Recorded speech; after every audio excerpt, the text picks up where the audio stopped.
أعوذ بالله من الشيطان الرجيم بسم الله الرحمن الرحيم আল্লাহ আমার রব, এই রবি আমার সব, দামে দামে তুন মনে তারি অনুভব। نحمده ونستعينه ونستغفره ونؤمن به ونتوكل عليه ونعوذ بالله من شرور أنفسنا ومن سيئات أعمالنا من يهده الله فلا مضل له ومن يضلله فلا هادي له ونشهد أن لا إله إلا الله وحده لا شريك له ونشهد أن سيدنا ونبينا ومولانا محمدا عبده ورسوله أرسله بالحق بشيرا ونذيرا وداعيا إلى الله بإذنه وسراجا منيرا صلى الله تعالى عليه وعلى آله وأصحابه وسلم تسليما كثيرا أما بعد فأعوذ بالله من الشيطان الرجيم بسم الله الرحمن الرحيم الحمد لله رب العالمين صدق الله مولانا العظيم اللهم صل على سيدنا محمد وعلى آل سيدنا محمد كما صليت على سيدنا إبراهيم وعلى آل سيدنا إبراهيم إنك حميد مجيد اللهم بارك على سيدنا محمد وعلى آل سيدنا محمد كما باركت على سيدنا إبراهيم وعلى آل سيدنا إبراهيم إنك حميد مجيد একটি কোরআনী শিক্ষাগার মাদ্রাসাতুস সাহাবার উদ্যোগে আজকের এই সমাবেশ। তাই কোরআন সম্পর্কীয় কিছু কথাবার্তা তুলে ধরার লক্ষ্যে কোরআনে কারীমের প্রথম থেকে তেলাওয়াত করেছি। তেলাওয়াতকৃত আয়াত সম্পর্কে আলোচনার পূর্বে কোরআনে কারীম আমাদের কাছে এসেছে কেন, কোরআন দ্বারা আমরা কিভাবে উপকৃত হতে পারি, এ সম্পর্কে কয়েকটি কথা তুলে ধরছি। কথাগুলো হলো এই কথা আমাদের সকলের জানা আছে যে আমরা আগে এই বিশ্বে ছিলাম না এবং ভবিষ্যতেও থাকতে পারবো না। প্রশ্ন জাগে, তাহলে এখানে আসার পূর্বে কোথায় ছিলাম, এখান থেকে যাওয়ার পর কোথায় থাকব এবং এখানে এসেছি কেন? এই তিনটি প্রশ্নের উত্তর আমাদের আকল, বিবেক এবং যুক্তি দিয়ে দেয়া আদৌ সম্ভব নয়। আমাদের যুক্তির পরিধি এর থেকে অনেক ছোট। এগুলো জানতে হলে কোরআনেরই শরণাপন্ন হতে হবে। আল্লাহ রাব্বুল আলামিন আমাদের আদি পিতা ও আদি মাতা সাইয়্যিদানা হযরত আদম ও হাওয়া আলা নবিয়িনা ওয়া আলাইহিমাস সালাতু ওয়াস সালামকে সৃষ্টি করার পর থাকতে দিলেন জান্নাতে। আল্লাহ পাক বলেন, ওয়া কুলনা ইয়া আদম উসকুন আনতা ওয়া যাওজুকাল জান্নাহ, হে আদম, তুমি এবং তোমার স্ত্রী উভয়জন জান্নাতে অবস্থান করো। বিভিন্ন তাফসির গ্রন্থে উল্লেখ আছে, আদি পিতা আব্বা ও আদি মাতা আম্মা জানের সাথে তাদের কিয়ামত পর্যন্ত আনেওয়ালা প্রত্যেকটি সন্তান সন্ততিও জান্নাতে ছিল। যদি আমরা বাস্তবেই আদম সন্তান হয়ে থাকি, তাহলে আমরাও এক সময় তাদের সাথে জান্নাতে ছিলাম। এই হিসাবে জান্নাত আমাদের আদি বাসস্থান, আমরা জান্নাতের আদি বাসিন্দা এবং জান্নাত আমাদের বাপের বাড়ি। কোনো কারণবশত আমাদেরকে জান্নাত থেকে বের করে দেয়া হয়েছে। জান্নাত থেকে বের করে দেওয়ার পর আমরা এসে পৌঁছেছিলাম রূহ জগতে। রূহ জগতে কতদিন ছিলাম আমাদেরকে জানানো হয়নি। হতে পারে লক্ষ লক্ষ কোটি কোটি বছর রূহ জগতে কেটে গেছে। রূহ জগতের হায়াত পুরিয়ে গেলে আমাদেরকে ওখান থেকেও বের করে দেয়া হয়। আমরা অবস্থান নিলাম উদর জগতে, মায়ের পেটে। এখানে ছিলাম মাত্র 9 মাস।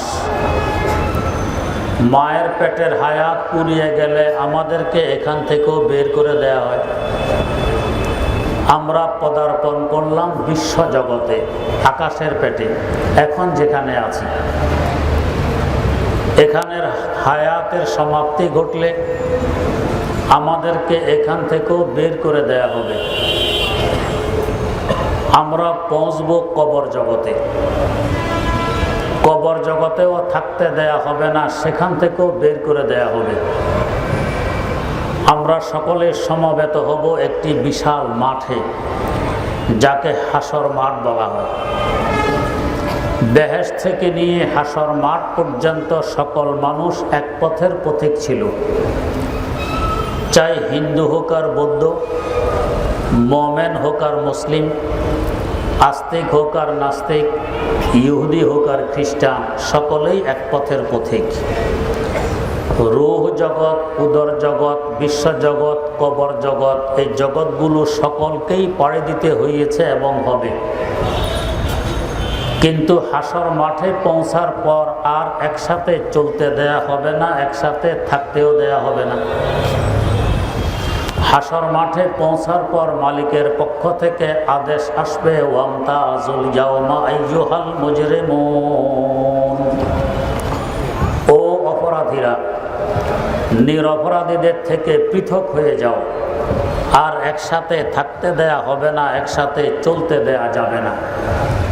আমরা দুভাগে বিভক্ত হয়ে পড়লাম, এক ভাগ ডান দিকে আর এক ভাগ বাম দিকে। ডান দিকের ভাগ ওই পথের পথিক হবে যে পথ হাসর মাঠ থেকে বেরিয়ে বেহেশতে গিয়ে শেষ হয়েছে। আল্লাহ করুক আমরা সকলেই এ পথের পথিক হই। বাম দিকের ভাগ ওই পথের পথিক হবে যে পথ বেহেশত থেকে শুরু হয়ে জাহান্নামে, হাসর মাঠ থেকে শুরু হয়ে জাহান্নামে গিয়ে শেষ হয়েছে। তৃতীয় আর কোনো পথ সেখানে নেই। সেখানের অবস্থা হলো রাস্তে দো হ্যাঁ রওয়া মাহশর সে মঞ্জিল কি তরফ, রাস্তে দো হ্যাঁ রওয়া মাহশর সে মঞ্জিল কি তরফ, এক জান্নাত কি তরফ হ্যায় এক জাহান্নাম কি তরফ। তৃতীয় রাস্তা সেখানে নেই। এই যে কতগুলো স্টেশন পাড়ে দিলাম এবং সামনে দেব, প্রত্যেকটি স্টেশনে পৌঁছার পর আমাদের ধারণা জন্মে আমি এখানের জন্য স্থায়ী, আমাকে আর কোথাও যেতে হবে না। কিন্তু কোথাও আমাকে থাকতে দেয়া হয়নি, ইচ্ছায় অনিচ্ছায় বের করে দেয়া হয়েছে। এমনকি এখন যে জগতে আছি, যদিও মুখে বলি এক সময় আমি মারা যাব, এটা আমার মুখের কথা, অন্তরের নয়। না হয় দেখা গেছে চুলদাড়ি সাদা হয়ে গেছে, বার্ধক্যের কারণে বিছানায় পড়ে গেছে, বিছানা থেকে উঠার আর শক্তি নেই। এই সময়ও যদি কেউ তার সাক্ষাতে যায় তো বলে কি, আমি একটু সুস্থ হওয়ার পর অমুক কাজটি করব, একটু ভালো হয়ে নেই তোমাদের বাড়িতেও যাব, বলে কি না? তার মানে সে যে আর উঠতে পারবে না এ ধারণা নেই, আবার আমি সুস্থ হব, আগের মতো আবার চলাফেরা করব, এই আশা সকলের অন্তরে। কমাস কম এতটুকু ধারণা হয়ই যে মারা গেলেও অন্তত আরো বছর 10 লাস্টিং করব, মারা গেলে এরপরে 10 বছর পুরিয়ে গেলে আরো 10 বছরের যোগ দেই। আমাদের অবস্থা হয় হার সবে গোয়াম কে ফরদা তরকে ইসাউদা কুনাম, হার সবে গোয়াম কে ফরদা তরকে ইসাউদা কুনাম। 10-এর পর 10 যোগ দিতে থাকি, এর ভিতর দিয়ে আমার বিয়োগ ঘটে যায়, আমি আমার ভবিষ্যৎ জীবনের জন্য কোনো পুঁজি জোগাড় করতে পারলাম না। কিন্তু হাসর মাঠ থেকে বের হওয়ার পর, শেষ ঘাটে জান্নাতে পৌঁছার পর মালিকের পক্ষ থেকে সুসংবাদ জানানো হবে, খালিদিনা ফিহা আবাদা, বান্দা তুমি এখানের জন্য স্থায়ী, তোমাকে আর কোথাও যেতে হবে না। তোমার ইন্তেকাল এবং মারা যাওয়ার সিলসিলা আর ধারার সমাপ্তি ঘটে গেছে। এই তো মানব ইতিহাসের সার সংক্ষেপ। যেখান থেকে সফর শুরু, সেখানে গিয়ে সফর শেষ। মধ্যখানে কতগুলো স্টেশন পাড়ি দেয়া মাত্র। এই মানব ইতিহাসের সার সংক্ষেপ থেকে আমরা বুঝতে পারলাম, আমরা এখানে এসেছি সামনের স্টেশনগুলো নিরাপদে পাড়ি দিয়ে পুনরায় যাতে বাপের বাড়ি পৌঁছতে পারি। এক কথায় আল্লাহ রাব্বুল আলামিনের নৈকট্য লাভ করে বেহেশতে থাকতে পারি, এই উদ্দেশ্যে কোরআনে কারীম আমাদের কাছে এসেছে। আল্লাহ পাক নিজেও কোরআনে কারীমের শুরুতে বলতেছেন, যালিকাল কিতাবু লা রাইবা ফীহি হুদাল লিল মুত্তাকিন। এই কিতাবটি এমন একটি কিতাব যার মধ্যে সন্দেহের কোনো অবকাশ নেই। কিতাবটির কাজ হলো যারা মুত্তাকি পরহেজগার হতে চায় তাদেরকে রাস্তা দেখানো, যে এই রাস্তায় চললেই পুনরায় জান্নাতে পৌঁছতে পারবে, আল্লাহ পাকের নৈকট্য লাভ করতে পারবে। ইমাম বুখারী রাহিমাহুল্লাহু তাআলার উস্তাদ ইমাম আহমদ বিন হাম্বল রাহিমাহুল্লাহ আল্লাহ রাব্বুল আলামিনকে স্বপ্নে দেখেছেন 99 বার। আমাদের দেশে বর্তমানে একটি সম্প্রদায় মাথা চাড়া দিতে চায়। তারা বলেন যে আল্লাহ পাককে স্বপ্নে দেখা সম্ভব নয়। এখানে বুঝার বিষয়, স্বপ্ন কি আমি নিজে দেখি না আমাকে কেউ দেখায়?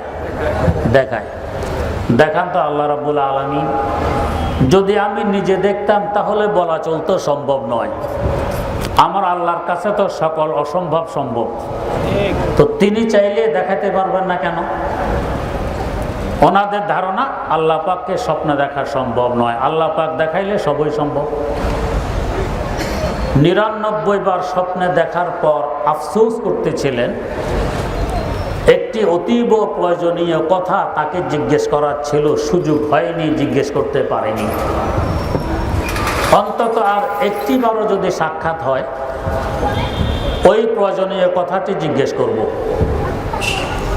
আল্লাহ রাব্বুল আলামিনের মেহেরবানি আরেকবার স্বপ্ন যোগে সাক্ষাৎ হয়ে গেছে। 100 বার পুরো হলো। ওই প্রয়োজনীয় প্রশ্নটি তুলে ধরার সুযোগ হাতে আসলো।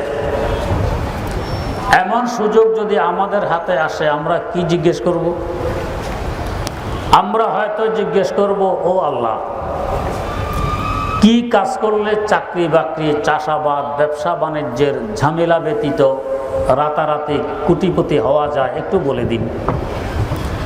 অথবা জিজ্ঞেস করব, হ্যান্ডবিল, পোস্টার, মিটিং, মিছিল, ইলেকশনের ঝামেলা ব্যতীত রাষ্ট্রপ্রধান কিভাবে হওয়া যায়, একটু বলে দিন।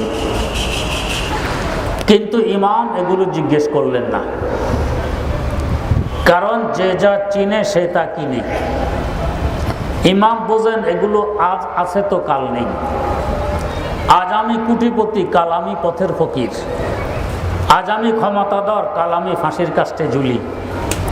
কারণ এগুলোর অবস্থা হলো, যে তোমারে মাল দৌলতে তেরা শাহী মহল, ये तुम्हारे माल दौलत ये तेरा शाही महल, या वो तुझको छोड़ देगा या उसे छोड़ेगा तू, या वो तुझको छोड़ देगा या उसे छोड़ेगा तू। হয়তো এগুলো আমাকে ছেড়ে চলে যাবে, অথবা আমি এগুলোকে ছেড়ে অন্ধকার কবরে পৌঁছে যাব। তাই ইমাম এগুলো জিজ্ঞেস করলেন না, জিজ্ঞেস করলেন, ইয়া আল্লাহ, কোন কাজ করলে অতি সহজে আপনাকে পাওয়া যায়, আপনার কাছে পৌঁছা যায়, এই কাজটি একটু জানতে চাই। সাধারণ কথা, আল্লাহ রাব্বুল আলামিনকে পাওয়া গেলে বাহ্যিক দৃষ্টিতে আমি ফকির হতে পারি, বাস্তবে আমি দুনিয়ার বাদশা। কারণ গোলামে হক শোদানে আইনে তারাকিস্ত, গোলামি এ খোদা খুদ আইনে শাহিস্ত। আল্লাহ রাব্বুল আলামিনের গোলামি করতে পারা হলো উন্নতির চরম শিখরে ওঠা। বাদশাদের গোলামি করা মানে গোলামদের উপরে বাদশাহী করা। তো আল্লাহ রাব্বুল আলামিনের গোলামি করতে পারা মানে গোলামদের বাদশাহী করা। এই প্রশ্নের উত্তরে আল্লাহ পাক বললেন, কালা বেতেলাওয়াতে কালামি, ও ইমাম, আমার কালাম কোরআনে কারীম তেলাওয়াতের মাধ্যমে অতি সহজে এবং দ্রুত গতিতে আমার কাছে পৌঁছা যায়। ইমাম পুনরায় প্রশ্ন করলেন, ইয়া আল্লাহ, এই তেলাওয়াত কি বুঝে শুনে করতে হবে নাকি না বুঝে করলেও চলবে? কথাটি একটু পরিষ্কার করে বলার চেষ্টা করছি। এই জন্য একটু আগে যাদের কথা বললাম মাথা চাড়া দিতে চায়, ওনারা ওনাদেরকে আহলে হাদিস বলে পরিচয় দেন। তারা বলতে চান যে বুঝা ছাড়া কোরআন তেলাওয়াত করলে কোনো লাভ নেই। আমরা বলি এমন ব্যাক কলের বুঝলেই বা কি লাভ। আল্লাহ রাব্বুল আলামিন প্রশ্নের উত্তর দিলেন, কালা বেফাহামিন আও বেলা ফাহামিন, আমার কালামের পাওয়ার এই পরিমাণ, বুঝে শুনে তেলাওয়াত করলে হবে, না বুঝে করলেও চলবে।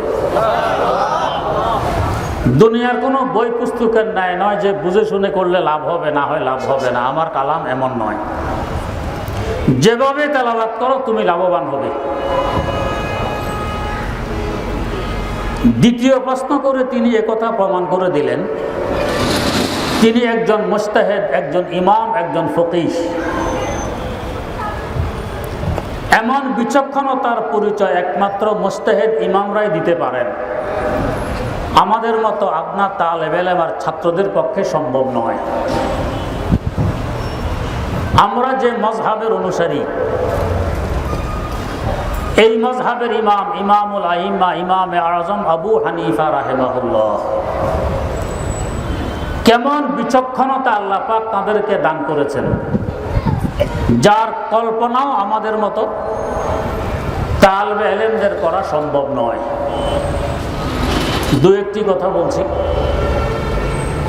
ইমামে আযম আবু হানিফা রাহিমাহুল্লাহ তাআলার নিয়ম ছিল রাত দিন 24 ঘন্টার মধ্যে 23 ঘন্টা পরিশ্রম করেন, জোহরের পর খাওয়া দাওয়া সেরে মাত্র 1 ঘন্টা বিশ্রাম করেন।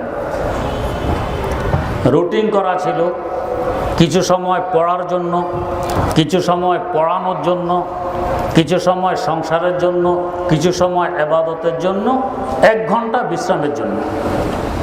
থাকতেন দোতলায়। আজ থেকে প্রায় 1300 বছর আগের কথা।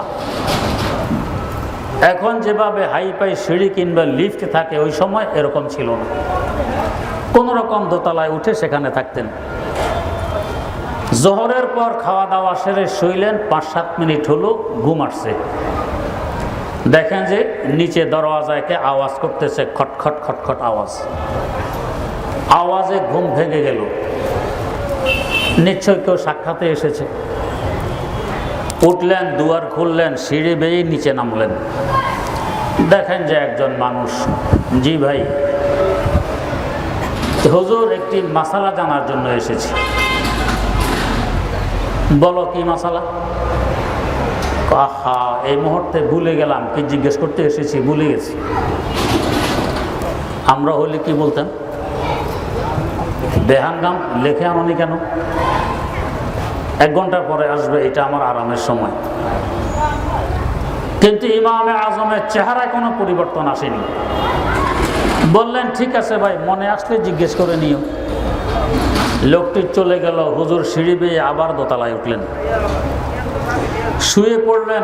5-7 মিনিট গেল, ঘুম আসছে। 23 ঘন্টা পরিশ্রমের পর ঘুমাইলে ঘুমটা কেমন গভীর হবে। আবার দরওয়াজায় খটখট আওয়াজ, ঘুম ভেঙে গেছে। আবার দুয়ার খুললেন, সিঁড়ি বেয়ে নিচে নামলেন, দেখেন ওই বান্দা। জি ভাই মনে এসেছে? তো জি মনে এসেছে। বলো কি মাসালা? আহা, এই মুহূর্তে ভুলে গেলাম। আমরা হলে এখন তো অন্তত লাঠি নিতাম হাতে। তার চেহারায় কোনো পরিবর্তন নেই। ঠিক আছে ভাই, মনে আসলে জিজ্ঞেস করে নিও। আবার সিঁড়ি বেয়ে দোতলায় উঠলেন, শুইলেন। 5-7 মিনিট গেল, গভীর ঘুম এসে গেছে। আবার দরওয়াজায় খটখট আওয়াজ, ঘুম ভেঙে গেল। হুজুর উঠলেন, দুয়ার খুললেন, নিচে নামলেন, দেখেন ওই বান্দা। জি ভাই মাসালা মনে এসেছে? জি হুজুর মনে এসেছে। বলো কি মাসালা? হুজুর জানতে চাই গু মিষ্টি না টক? পায়খানা এটা মিষ্টি না টক, এটা জানতে এসেছি। আমরা হলে এখন জুতা নিতাম না যে তুমি কি এটাকে হালুয়া মনে করছো, সকালে নাস্তা করবে? মিষ্টি হলে এবার কি লাভ, টক হলে এবার কি ক্ষতি? তো খাওয়ার জিনিস নয়। ইমামের চেহারায় কোনো পরিবর্তন নেই। জিজ্ঞেস করলেন ভাই তুমি কি বাসি গুয়ের কথা জানতে আসছো না তাজা গুয়ের কথা? লোকটি বলে দুইটিই বলে দেন। হুজুর বললেন তাজা গু মিষ্টি হয়, বাসি গু টক হয়। লোকটি চটে গেল হুজুরের উপর। হ্যাঁ আপনি খেয়ে দেখেছেন?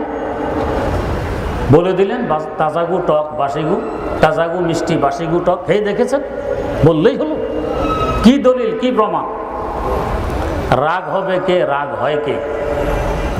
হুজুর বললেন ভাই সব কিছু খেয়ে দেখতে হয় না, কিছু নিজের বিবেক খরচ করলেও বোঝা যায়।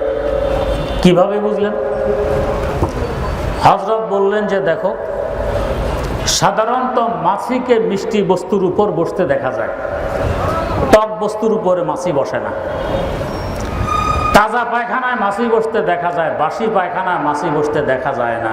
এতে বোঝা যায় তাজা পায়খানায় করুন। লোকটি পায়ে পড়ছে। হুজুর আমি আসলে মাসালা জানতে আসেনি, এসেছি আপনাকে পরীক্ষা করতে। আল্লাহর রাস্তায় ক্ষমা চাই। আমি জানতাম রাত দিন 23 ঘন্টা পরিশ্রমের পর এই 1 ঘন্টা আপনার আরামের। জেনে শুনে এই সময় আমি আপনাকে বিরক্ত করতে এসেছি। কারণ আমাদের কয়েকজনের মধ্যে তর্ক চলছিল পুরা কুফা শহরের সবচেয়ে বড় ধৈর্যশীল মানুষটি কে। আমার দাবি ছিল আপনি সবচেয়ে বড় ধৈর্যশীল। আমার দাবিতে আমি সঠিক কিনা এই পরীক্ষা করার জন্য এই সময়টি বাছনি করে বারবার আপনাকে দোতলা থেকে নিচে নামিয়েছি, উঠেছি। বেহুদা কথা জিজ্ঞেস করে উল্টে আমি আপনার উপর চটে গেছি। আমার দাবিতে আমি 100% সঠিক। কুফা নগরে সবচেয়ে বড় ধৈর্যশীল আপনি। এমন মহামনসীকে যদি কেউ বলে তার ঈমান ছিল না, আলাইয়াযুবিল্লাহ। যদি কেউ বলে তার দ্বারা ইসলামের এমন ক্ষতি হয়েছে, কাফেরদের দ্বারাও এত ক্ষতি হয়নি। আহলে হাদিস ভাইদের কথা আল্লাহ মাফ করুন। কেমন বিচক্ষণ ছিলেন এক ব্যক্তি, তার স্ত্রীর সাথে বনাগত নেই। স্ত্রী চায় স্বামী আমাকে তালাক দিয়ে দেখ, স্বামী চায় না স্ত্রী আমার কাছে থাকুক। তালাক হওয়া ভালো না না হওয়া ভালো বলেন তো? না হওয়া ভালো। যারাই তালাক দেয় কিছুক্ষণ পরে হুঁশ আসে, কি করলাম। এখন এই হুজুরের কাছে আসা যাওয়া, হুজুর একটা ব্যবস্থা করে দেন, বুঝি নেই। তার মানে একসাথে থাকা ভালো, এটা বুঝে আসে পরে। স্ত্রী চায় তালাক দিয়ে দেখ, এটা ভালো নয়। স্বামী চায় তালাক না হোক, এটা ভালো। এক রাত স্বামী স্ত্রী কি নিয়ে ঝগড়া। এক পর্যায়ে স্ত্রী কথা বন্ধ করে দেয়, আমি তোমার সাথে আর কথা বলবো না। এখন স্ত্রী চুপ। স্বামী যতই চেষ্টা করে স্ত্রী কথা বলে না। মানুষ হিসাবে রাগ আসাই স্বাভাবিক, রাগ এসে গেছে। স্বামীর মুখ দিয়ে বেরিয়ে গেল, আজ শোভে সাদেকের আগে আগে যদি কথা না বলো তাহলে তোমাকে 3 তালাক।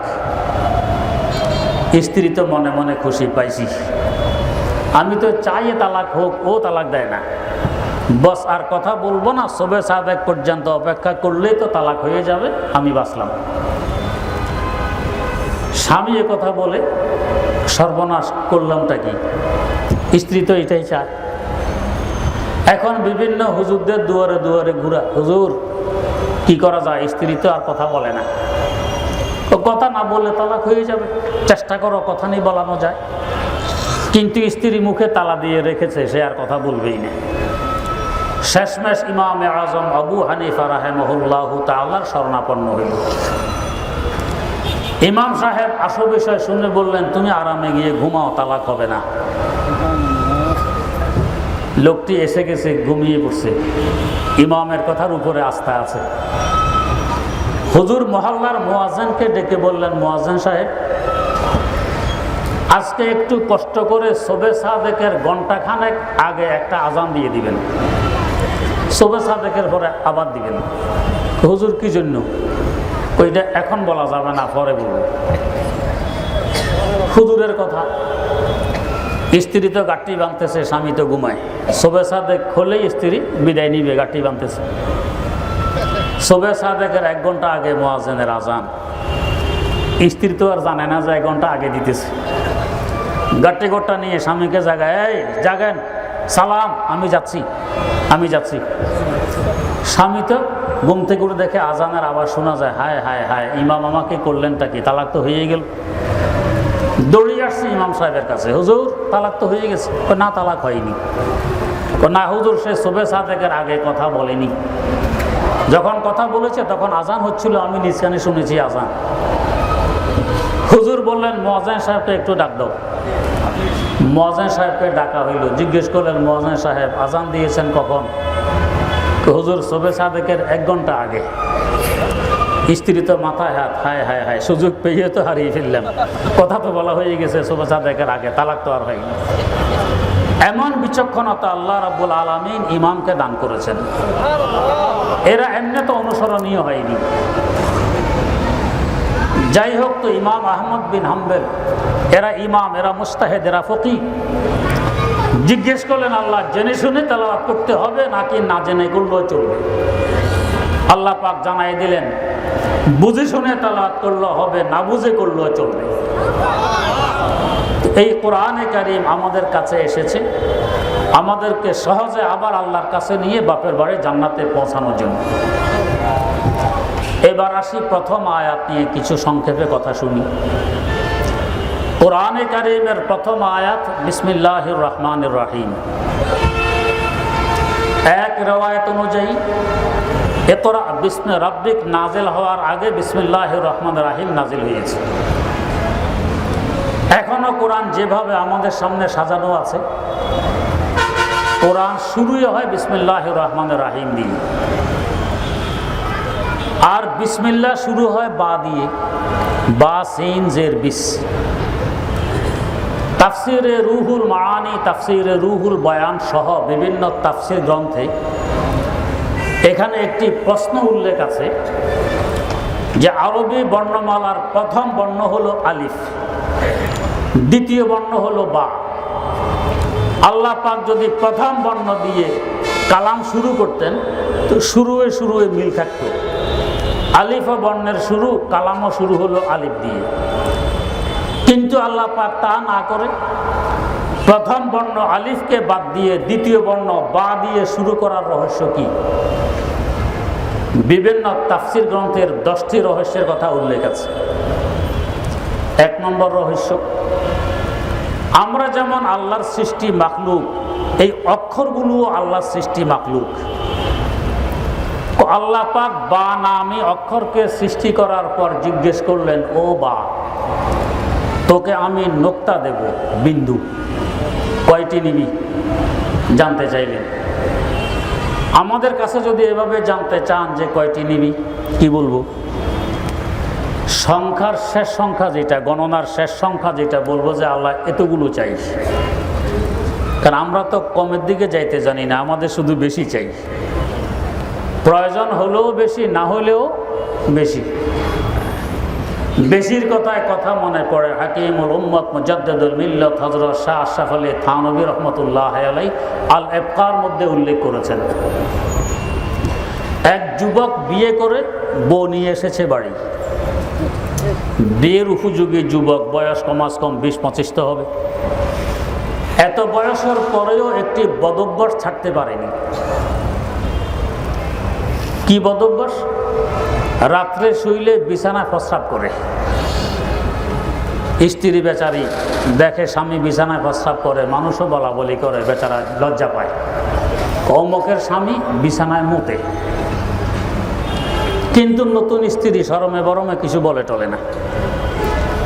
2-4 দিন যাওয়ার পর শরম একটু কমেছে। এখন একদিন শুইতে এসে স্বামীকে বলতেছে, আপনি কি কাজ করেন? এটা ওই কি, এত বড় হয়ে গেছেন এখনো বিছানায় প্রস্রাব করেন, মানুষ বলা বলি করে, বলে যে অমুকের জামাই বিছানায় মতে, আমার শরম লাগে, এটা বাদ দিতে পারেন না?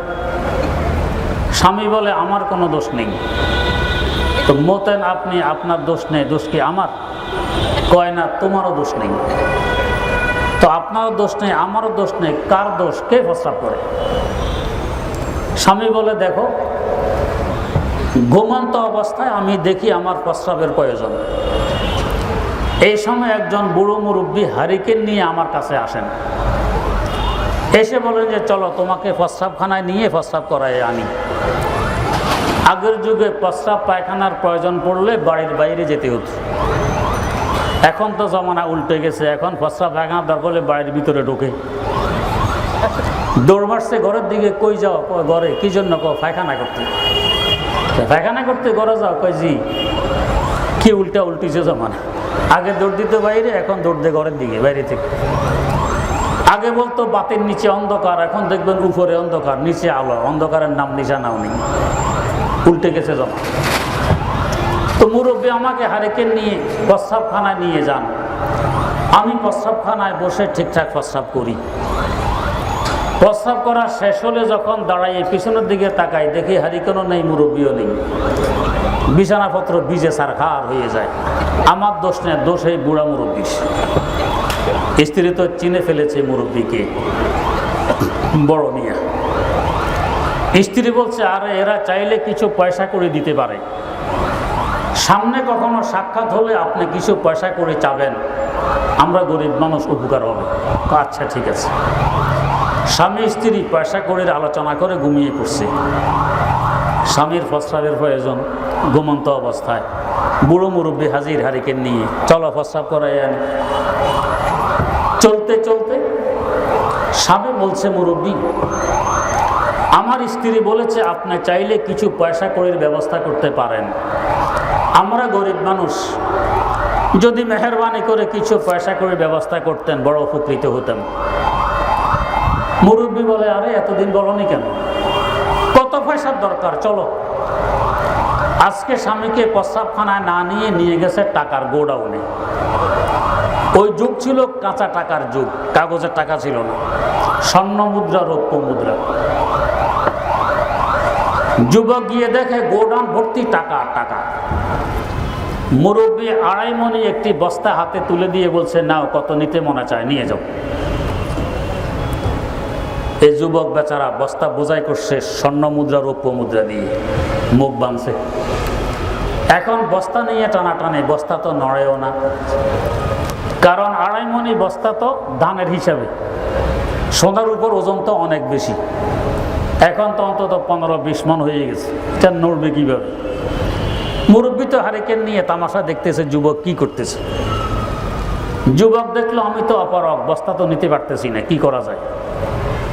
শেষমেশ আবার মুরব্বীর শরণাপন্ন হয়ে বলছে, মুরব্বী এত বড় উপকার করলেন, টাকার গোডাউন দেখাইলেন, বস্তাও ফিরিয়ে দিয়ে দিলেন, টাকাও নিয়ে যাওয়ার অনুমতি দিলেন, আর একটু মেহেরবানি যদি করেন। কি? একটু বস্তাটি ধরে আমার মাথায় তুলে দেন। মুরব্বী হারিকেন রেখে 20 মণি বস্তা যুবকের মাথায়। যে নাড়তে পারবে না 20 কেজি, তার মাথায় যদি 20 মণ তুলে দেয়া হয়, ফ্যাটের ভিতরে কিছু থাকে? দুর্গন্ধে স্ত্রীর ঘুম ভেঙে গেছে। ইন্না লিল্লাহ, করলেনটা কি? আজকে তোর দোষ। পায়খানা করলেন আপনি, দোষ আমার? তোর পরামর্শেই তো আমি টাকার বস্তা মাথায় নিয়েছিলাম। স্ত্রী বলে, তাহলে অসুবিধা নেই, আপনি আরো আগেন। কাঁথা পালিশে শুধু গু আর গু, টাকার বস্তা নেই। বস্তা তো দেখি না, আছে মাথায় তো নিয়েছিলাম, ওটা চাপেই তো এই অবস্থা। কিন্তু যতই খুঁজে শুধু গু আর পায়খানা, টাকার বস্তা নেই। স্ত্রী বলে, বাজি দরকার নেই তোমার এই টাকার, তুমি মতো এটাই ভালো। এই অবস্থা কেন ঘটলো? বেশি। যদি কেজি 10 খাতে করে চলে আসতো, হয়তো বেশির থেকে বেশি অন্যান্য দিনে ফসরাবে করতো, পায়খানা আর বেরিয়ে আসতো না। বেশির কারণে এখন টাকাও হারাইলেও খাতা বালিশও সরকার করলো। তো আমাদের স্বভাব তো হলো বেশি, কমের দিকে আমরা যাইতে জানি না। আল্লাহ পাক বাকে জিজ্ঞেস করলেন, বা তোকে নোক্তা দেব, বিন্দু দেব, কয়টি নিবি? বা উত্তর করে, আল্লাহ একটি নিব। আল্লাহু আকবার। এক থেকে তো আর ছোট কোনো সংখ্যা নেই, একটি নিব। আল্লাহ পাক পুনরায় জানতে চাইলেন, বা কেন একটি নিবি? বা জবাব দেয়, আল্লাহ আপনি যে একজন, এই জন্য আমি এককে পছন্দ করি, তাওহীদকে সিনায় ধারণ করি, এককে ভালোবাসি, তাই আমি একটি নিব, একাধিক নোক্তা নিব না। আল্লাহ পাক বলেন, বা এককে ভালোবাসার দরুন, একের সাথে সম্পর্ক রাখার কারণে আমি আল্লাহ তুই বার উপর খুশি হয়ে তোকে আমার মহাগ্রন্থ কোরআনে কারিমের প্রথম স্থান বরাদ্দ করে দিলাম। একে খাও, একে গো, ও একে জো। বিসমিল্লাহর বাজান আমাদের চোখে আঙ্গুল দিয়ে বুঝাই দেয়, ও আশরাফুল মাখলুকাত, আমি নির্জীব একটি অক্ষর, একের সাথে সম্পর্ক রাখার কারণে যদি মহাগ্রন্থ কালামে পাকের প্রথম স্থান পেয়ে যাই, তোমরা তো আশরাফুল মাখলুকাত, যদি ওই একের সাথে সম্পর্ক গড়ে তুলতে পারো, তাওহীদ সিনা ধারণ করতে পারো, তাহলে তোমাদের কলবে মহান রব্বুল আলামিনকে স্থান করে নিতে পারবে। তাওহীদ এমন এক জিনিস। কওমি মাদ্রাসায় একটি কিতাব পড়ানো হয়, নাম হলো কালিউবি, আরবি সাহিত্যের কিতাব। এই কিতাবে একটি সত্য ঘটনা উল্লেখ আছে। বাদশাহ হারুনুর রশিদ আব্বাসী খোলাফাদের মধ্যে সবচেয়ে প্রতাপশালী খলিফা, যার রাষ্ট্রের আয়তন ছিল 53 লক্ষ বর্গ মাইল। ঘটনাক্রমে বাদশাহ একজন কালী কুশ্রী দাসীকে খুব ভালোবাসেন। মন্ত্রী মিনিস্টারদের কাছে খবর পৌঁছে, এরা কানাঘুষা করে, এই বিশাল রাজ্যে বুঝিয়ার সুন্দরী যুবতী দেখেনি, এই কালিশালী কুশ্রী এ দাসী আর বাঁধি ফেসে ভালোবাসত। বাদশার কানেও এদের কানাঘুষার আওয়াজ পৌঁছে। বাদশাহ দেখলেন, কেন আমি একে ভালোবাসি, এদেরকে বুঝিয়ে দিতে হবে। তবে এই বুঝ কথাই দিলে হবে না, কাজে দিতে হবে। নিয়মও কিন্তু তাই, কাজ করো কথা ছাড়ো, কথা নহে সার, ইহ পরকালে কাজ হইবে উপার। কাজ করো কথা ছাড়ো, যদি না হয় কিছু, 16 আনা না হইলে হইবে কিছু কিছু। আজ আমরা তো মাশাআল্লাহ কথার বাহার, কাজে ঠুনঠুন। বিশেষ করে যখন ইলেকশন আসে, যারা প্রার্থী হন অধিকাংশকে দেখা যায় মঞ্চে দাঁড়ায় কত ওয়াদা অঙ্গীকার। এর থেকে ভালো মানুষ তো আল্লাহর সৃষ্টি করেননি। ভোট দেওয়ার দেরি, পুরো এলাকা সোনায় পরিণত হবে। কত সুন্দর আচার আচরণ, মাথায় টুপি, হাতে তসবি, গায়ে পাঞ্জাবি, সাজামাও আছে, যদিও টাকটু নিচে চারাঙ্গুনি। মসজিদে মসজিদে যায়, নামাজ কালামও পড়ে, অজু কখন করছে না করছে উনি ভালো জানেন। 10 হাত দূর থেকে 15 হাত লম্বা এক সালাম, সালাম আলাইকুম। এরকম এক প্রার্থী রাত্রে মানুষের বাড়ি বাড়ি ভোট চাইতেছে। দেখা যায় রাস্তার কিনারায় মানুষ একজন দাঁড়ানো, তো 10 হাত দূর থেকে সালাম, লম্বা সালাম, সালাম আলাইকুম। দেখে যে এই লোকটা উত্তর দিল না, তো বুঝছে এটা আমার বিরোধী পার্টির লোক। আচ্ছা বিরোধী পার্টির হইলে হয়েছেন আর কি, একজন মানুষ সালাম দিলে উত্তর দিবেন না? সারা শব্দ নেই। আর একটু জোরে সোরে আবার সালাম, সারা শব্দ নেই। কারে ভাই বুঝছি আমাকে পছন্দ করেন না, আল্লাহর একজন বান্দা তো, মানুষ তো, সালামটার উত্তর দিবেন না? কথাবার্তা বলে। আর একটু এগিয়ে দেখে যে খেজুর গাছ, এটার সাথে এত কথাবার্তা একটা বোটের লালসায়, কি অবস্থা! আল্লাহ রাসূল সাল্লাল্লাহু আলাইহি ওয়াসাল্লাম যে আমাদেরকে ইসলাম দিয়ে গেছেন, শুধু কথা দিয়ে বুঝিয়ে গেছেন না কাজ দিয়ে? কাজ দিয়ে। তার কথা, কাজ এবং সমর্থনগুলো হাদিসের কিতাবে লিপিবদ্ধ আছে। হাদিসের বড় বড় কিতাবগুলো একটু খুলে দেখুন না। আমার দৃষ্টিতে এ পর্যন্ত যে কিতাবগুলো দেখেছি, সবচেয়ে বড় কিতাব মুসনাদে আহমদ বিন হাম্বল 52 খণ্ডের কিতাব। এর পরের নম্বরে যে কিতাবটি বড় দেখেছি, হাফেজ এমাদউদ্দিন ইবনে কাসির রহমতুল্লাহ আলাইহির সংকলিত জামিউল মাসানিদ ওয়াস সুনান 38 খণ্ডের কিতাব। এর পরের নম্বরে যে কিতাবটি বড় দেখেছি, ইমাম তবরানী রাহিমাহুল্লাহু তাআলা জামে কবির 35 খণ্ডের কিতাব। এর পরের নম্বরে যে কিতাবটি বড় দেখেছি, ইমাম বুখারী রহমতুল্লাহ আলাইহির উস্তাদ ইমাম আবু বকর ইবনে আবি শায়বা রাহিমাহুল্লাহু তাআলার সংকলিত কিতাব আল মুসান্নাফ 25 খণ্ডে। এর পরের নম্বরে যে কিতাবটি বড় দেখেছি, ইমাম বাইহাকী রাহিমাহুল্লাহু তাআলার সংকলিত হাদিসের কিতাব আস-সুনানুল কুবরা 24 খণ্ডে। এর পরের নম্বরে যে কিতাবটি বড় দেখেছি, শেখ আলী আল মুত্তাকি রাহিমাহুল্লাহু তাআলার সংকলিত হাদিসের কিতাব কানজুল উম্মাল 18 খণ্ডে। এর পরের নম্বরে যে কিতাবটি বড় দেখেছি, ইমাম বাইহাকী রাহিমাহুল্লাহু তাআলার সংকলিত আরেকটি হাদিসের কিতাব মারিফাতুস সুনান ওয়াল আসার 15 খণ্ডে। এর পরের নম্বরে যে কিতাবটি বড় দেখেছি, ইমাম আব্দুর রাজ্জাক রাহিমাহুল্লাহু তাআলার সংকলিত হাদিসের কিতাব আল মুসান্নাফ 10 খণ্ডে। আরেকটি কিতাব হাফেজ নুরউদ্দিন আল হাইসামি রহমতুল্লাহ আলাইহির সংকলিত কিতাব মাজমাউজ জাওয়ায়েদ ও মানবাউল ফাওয়ায়েদ 10 খণ্ডে। এর পরের নম্বরে যে কিতাবটি দেখেছি, ইমাম ইবনে হিব্বান রাহিমাহুল্লাহু তাআলার সংকলিত হাদিসের কিতাব আস-সহিহ ইবনে হিব্বান 7 খণ্ডে। এই কিতাবগুলো একটু খুলে দেখুন। 4 ভাগের 3 ভাগ পাবেন হুজুরের কাজ, 1 ভাগ পাবেন মাত্র কথা। কাজ বেশি, কথা কম। তো বাদশাহ হারুন রশিদ দেখলেন, আমি কেন এই কালো কুচ্ছি বান্দিকে ভালোবাসি, কাজে দেখাইতে হবে, কথায় নয়। এই লক্ষ্যে তিনি একদিন মন্ত্রী মিনিস্টার সকলকে দাওয়াত করলেন। সকলে আসলো। বাদশাহ সকলের সামনে হুকুম দিলেন, ট্রেজারির গেট খুলে ভিতরে যত হীরা মণি মুক্তা রৌপ্য মুদ্রা স্বর্ণ মুদ্রা আছে এগুলো বাইরে ছিটিয়ে দাও। মন্ত্রী মিনিস্টাররা কানাঘুষা করে, বাদশার দেমাগ তো দেখা যায় ঠিকানায় নেই, এগুলোকে ছিটানোর বস্তু, ওই জন্য তো কালিসালি বাঁধে নিয়ে পাগল হয়েছে, দেমাগ তো ঠিকানায় নেই। কিন্তু বাদশার হুকুম, মাঠে ছিটানো হইল। এবার বাদশাহ বললেন, এই মুহূর্তে যার হাত যে বস্তুর উপর পড়বে সে ওই বস্তুর মালিক হয়ে যাবে। এই কথা বলা মাত্র কি প্রধানমন্ত্রী, কি স্বরাষ্ট্রমন্ত্রী, কি পররাষ্ট্রমন্ত্রী, কি শিক্ষামন্ত্রী, কি অর্থমন্ত্রী, কি বনমন্ত্রী, কি জঙ্গলমন্ত্রী সব ঝাঁপিয়ে পড়ছে মাঠে।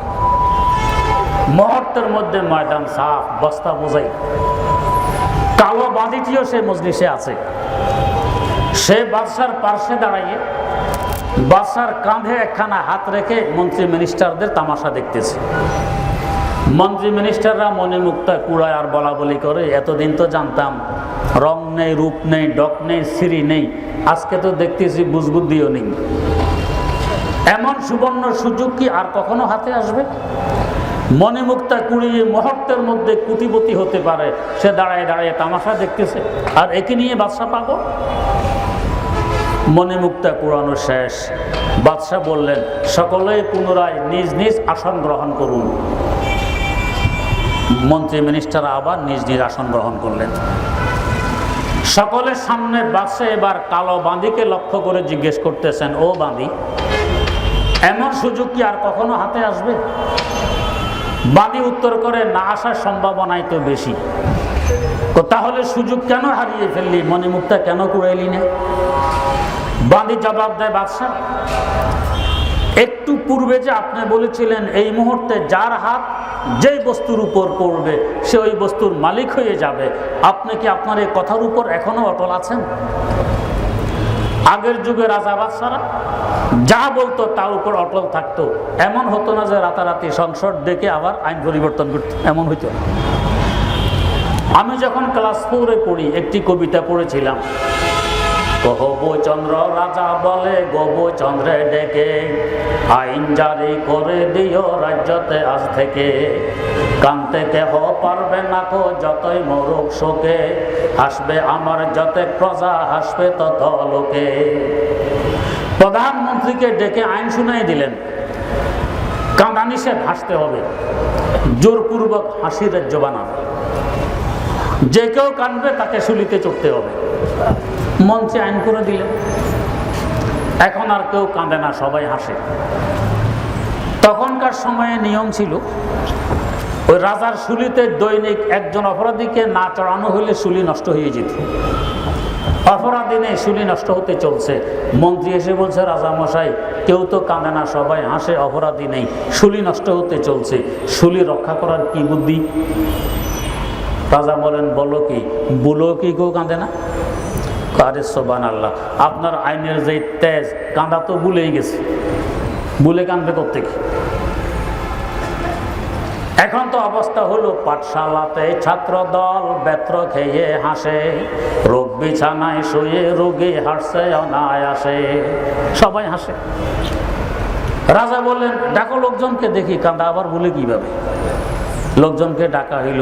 রাজা নিজে জিজ্ঞেস করলেন, তোমরা কি বলো কেউ কাঁদো না? প্রজারা উত্তর দেয়, রাজা মশাই আপনার আইনের যে পাওয়ার, কাঁদা কি মনে আছে? বলেই তো গেছে। রাজা বলে, আশ্চর্য কথা, কাঁদা কোনোদিন কেউ বলে? এই কথা বলে তিনি হ্যাঁ হ্যাঁ করে কেঁদে দেখাই দিলেন, দেখো এভাবে কাঁদতে হয়। মন্ত্রী এবারে হাত জোড় করে বলছে, রাজা মশাই আপনার না আইন যে কাঁদবে তাকে শুলিতে চড়তে হবে, আপনি যে এখন কাঁদলেন, আমরা হলে তড়িঘড়ি সংসদ ডেকে দিতাম আইন পরিবর্তন করে। রাজা বললেন কি? রাজা বলেন, আমার আইন নড়বে না এক চুল, আমার সাজা আমি নেব, তৈরি করো শুল। আমার আইন ভঙ্গ করা যাবে না, শুল প্রস্তুত করো, আমি শুলিতে চড়তে প্রস্তুত আছি, কিন্তু আইন বলবৎ থাকবে। হারুন রশিদকে জিজ্ঞেস করে, বাঁধি একটু আগে যে আপনি বলেছিলেন এই মুহূর্তে যার হাত যে বস্তুর উপর পড়বে সে ওই বস্তুর মালিক হয়ে যাবে, এই কথার উপর এখনো অটল আছেন? বাদশাহ হারুন রশিদ জবাব দিলেন, হ্যাঁ আমি এখনো অটল আছি। তাহলে বাঁধি বুঝাই দিল, বাদশাহ এক মুহূর্ত পূর্বে আপনি ছিলেন আমার মালিক, আমি ছিলাম আপনার দাসী। আপনার এই কথার কারণে এখন আমি হয়ে গেছি আপনার মালিক, আমি হয়ে গেছি আপনার মালিক, আপনি হয়ে গেছেন আমার গোলাম।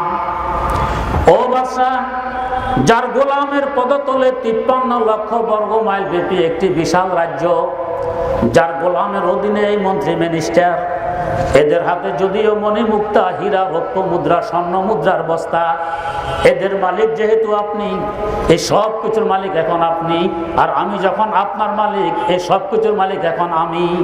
আমার অবস্থা হলো, জুতো মেরা তো সব মেরা, ফলক মেরা জমি মেরি, अगर तू एक नहीं मेरा तो कोई शाय नहीं मेरी। বিসমিল্লাহর বা চোখে আঙ্গুল দিয়ে শিখায় দেও আশরাফুল মাখলুকাত, জগতের সৃষ্টিকর্তা একজন মালিককে যদি হাত করতে পারো, তুমি যদি মালিকের হতে পারো, বাহ্যিক দৃষ্টি যদিও দেখতে দেখা যায় তোমার হাতে কিছু নেই, বাস্তবে তুমি পুরো পৃথিবীর বাদশাহ। জুতো মেরা তো সব মেরা, फलक मेरा जमी मेरी, अगर तू एक नहीं मेरा तो कोई शाय नहीं मेरी। আল্লাহ পাক বিসমিল্লাহর শুরুতে বা এনে কোরআনের প্রথম অক্ষর বা দিয়ে শুরু করে বুঝাই দিলেন, তাওহীদ সিনা ধারণ করো, জগতের বাদশা হতে পারবে। তাই বুজুর্গানের দিন বলেন, মুলকে রাবগ জারো মালক রাবে গীর তাবে যাবে মুলকে সদহা আয় ফকির। মুলুক ছেড়ে মালিককে ধরার চেষ্টা করো, শত সহস্র মুলুক তোমার পিছনে দৌড়বে। মালিক ছেড়ে মুলুকের পিছনে দৌড়বে, মুলুক ধরতে পারবে না। হয় মুলুক তোমাকে ছেড়ে চলে যাবে, না হয় তুমি মুলুক ছেড়ে চলে যাবে। আরো 9টি কারণ রয়ে গেছে। আল্লাহ রাব্বুল আলামিন আমাদের সকলকে তৌহিদের মতো দৌলতকে সিনায় ধারণ করে অতি সহজে আল্লাহ পাকের নৈকট্য লাভ করে বেহেশতে পৌঁছার তৌফিক দান করুন। সুবহানাল্লাহি ওয়া বিহামদিহি, সুবহানাকাল্লাহুম্মা ওয়া বিহামদিক,